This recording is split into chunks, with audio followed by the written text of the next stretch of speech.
defending on G4. Aggressive pawn movement early on. Wow.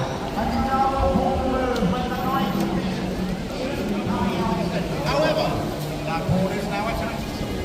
It's looking strong to me. Let's find out if this knight indeed our next move is a nice move.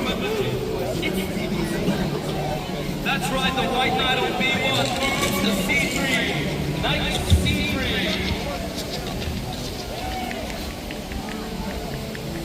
Which of course takes us to the other side of the board. The bloodbath shall continue. A mere pawn, some call them, but today they shall take on the knight. Pawn takes knight! Hi, slack!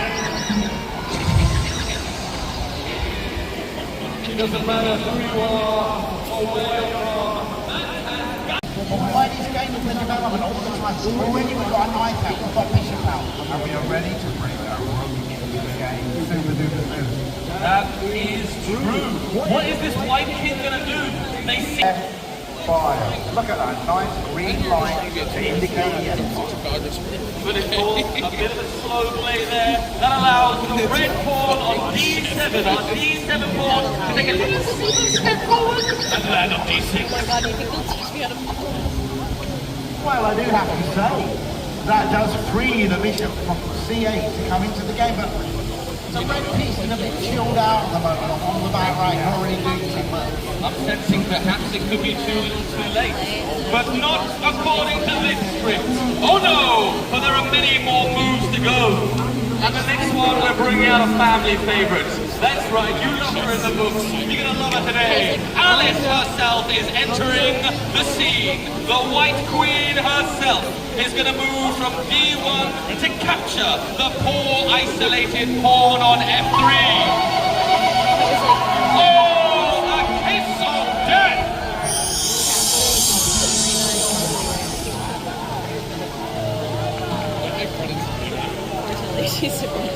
And now, oh yeah, now we see. Now here's what we're going to do. We have the rook and the queen, the white and the queen, lying up along that F-file. Ready for super duper action. A little way down the line. So let's find out if Red's going to make a killer move. Their next move is going to be pawn on C7. Takes just a small step forward and lands on C6. Wait for the white king. I'm going to give that a go, and thus the white pawn on D2 takes 2 steps forward and lands on D4. I am liking this one. Stunning play by the white king so far. Let's see if the red king can respond. They will turn to their clergy and say, "You there, clergyman, bishop, get out there." And the bishop moved from F8 to the corner to the side here, H6.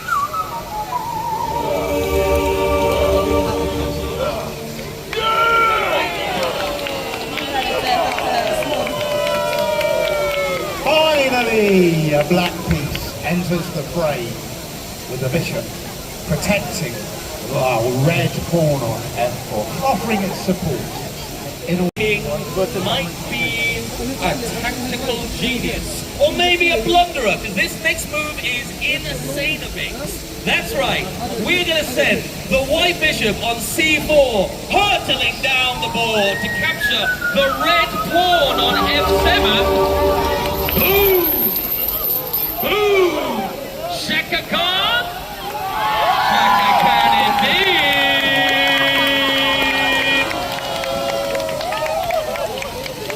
And I believe, my liege, my lord, that is check. What are you going to do about it? Oh, I'm going to do something. That's right! He's going to do something, and that something is draw their royal blade and attack the bishop. Church versus state. The ultimate 1v1. Oh my!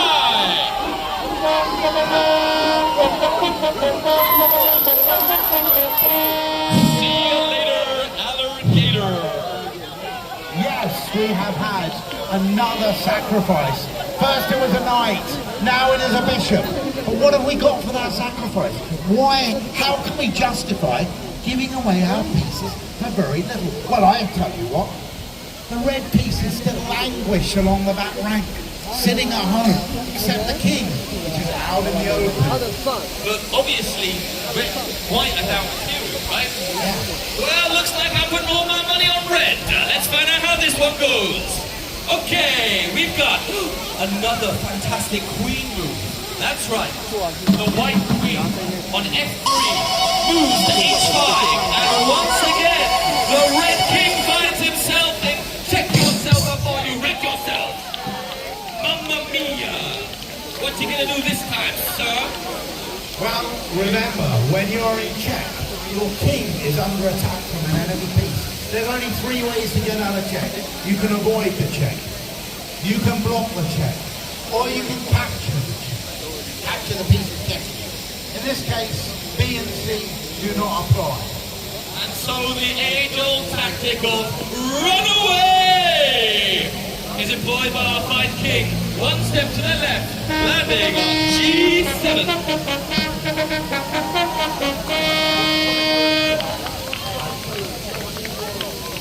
And we've got another fantastic bishop move.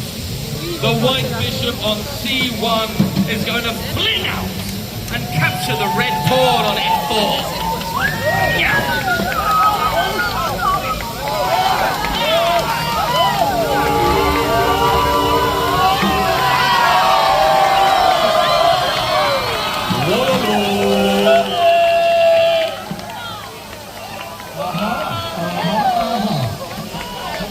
Leaving the dark square bishops in direct confrontation, connecting the white rooks along the back rank and bringing Red bishop to hurtle down towards the white bishop.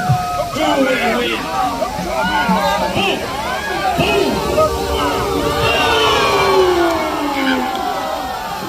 Red bishop takes white bishop. Kapow!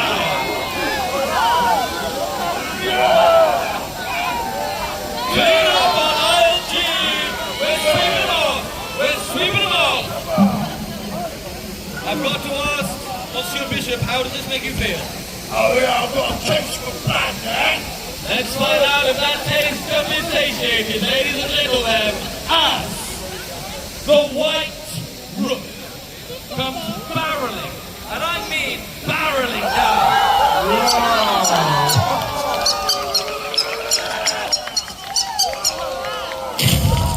Explosion imminent.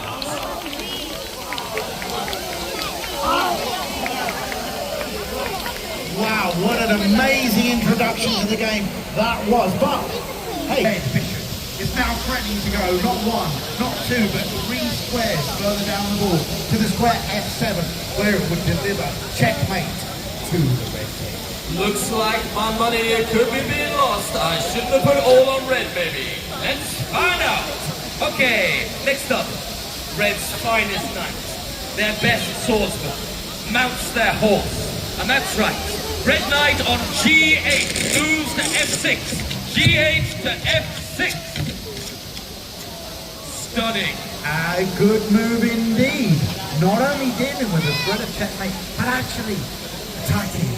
To E5, pawn E4 to E5.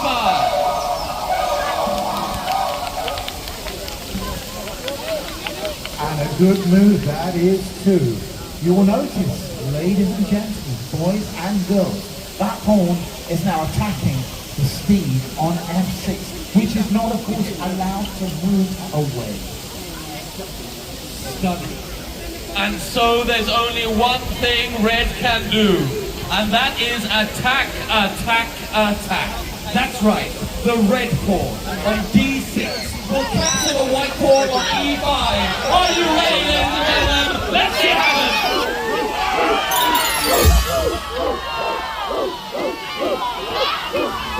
That's one dead flamingo.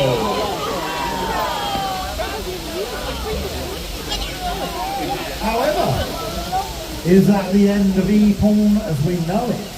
No.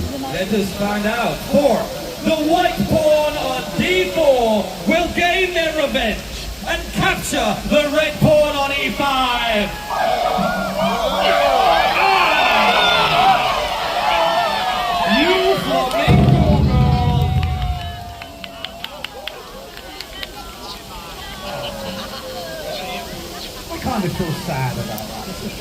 Anyway, the pawn has been replaced. Now on e5 once more. Red still has that problem of what to do with their pinned knight on f. Well, that problem's going to come unstuck, as we're going to see another phenomenal knight move. That's right. The red knight on b8 is going to move to the d7 square. Red knight, e7. Offering some support in an L-shaped direction. Seeing this phenomenal L-shaped attack, the white knight thinks maybe it's time for me to get involved as well. That's right. The white knight on c3 moves to e4. It's all heating up now. Wow. And that is a wonderfully placed white knight. Look where it can go to. Left, right, forward, backwards, to the side. Did I say left, right, forward and backwards? I did. Stunning. 8 possible squares, in particular, ganging up on that poor red steed on f6.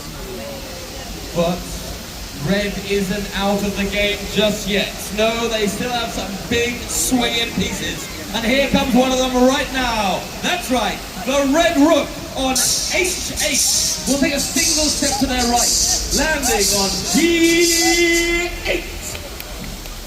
Oh my word. The white queen needs to do something because she is currently under threat from that red ring. Well, let me tell you, our white queens are bound to do the time warp again, for she is going to take a single step to her right, moving to h5, and once again delivering check. Oh, whoa. But is this a blunder? It looks like one to me. But fortunately it's not. Wait, why? Because the steed on f6, which would love to go in an L shape, is of course not allowed to move again because it is pinned. Uh-oh, SpaghettiOs. And so the red king must move, and move he does. One step to his left. King g7. Whoa, and of course we must not forget that king is now unpinned, which means the knight is free to do, what could I possibly do?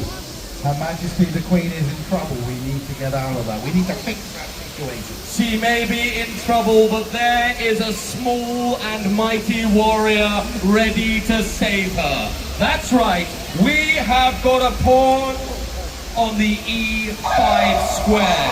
e5 pawn captures red knight on f6 and delivers check.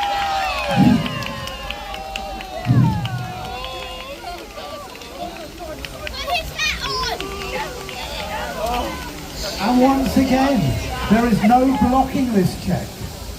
You could capture that pawn actually this time out, but instead we are sticking to the plan of avoiding, and that red king is about to wander off. There's only one place left for this king to run, and that is into the corner. That's right, King h8, Shaka Khan.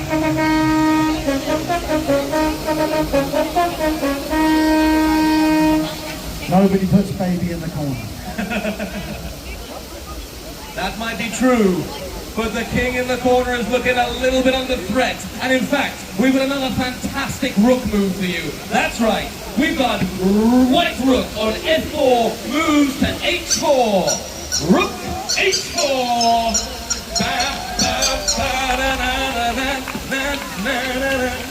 And do they not make a fantastic partnership? Because looking at the screen, we can see the white queen is ready to advance 2 squares down the h-file to deliver checkmate on the square h7. Black needs to do something about that. And do something they shall, for we still have a phenomenal knight, willing to do what it takes to bring it To home. hop into the square f7 from where it would attack the red queen and check the red king. But not only is that a fault, but actually, because the king could not move anywhere, that would be a smothered checkmate. What a stunning turn of events. White are but one move away, but a hero emerges. where we least expect it, the red rook barrels down the board and captures the white knight.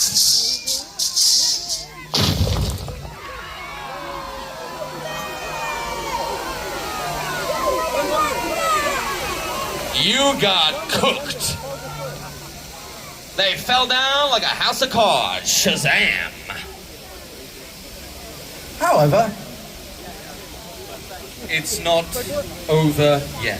You see the white queen on h5. She knows what she needs to do. In fact, she's going to capture the rook on g5 in vengeance.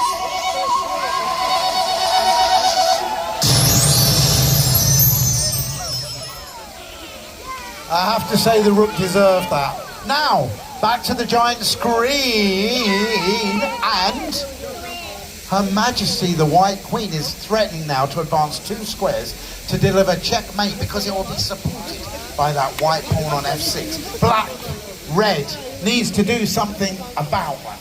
Luckily, we still have our hero knight. Our knight who has been there since the very beginning.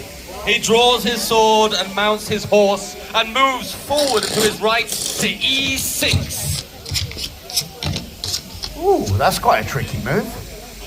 Guarding against the checkmate threat and also attacking the white queen.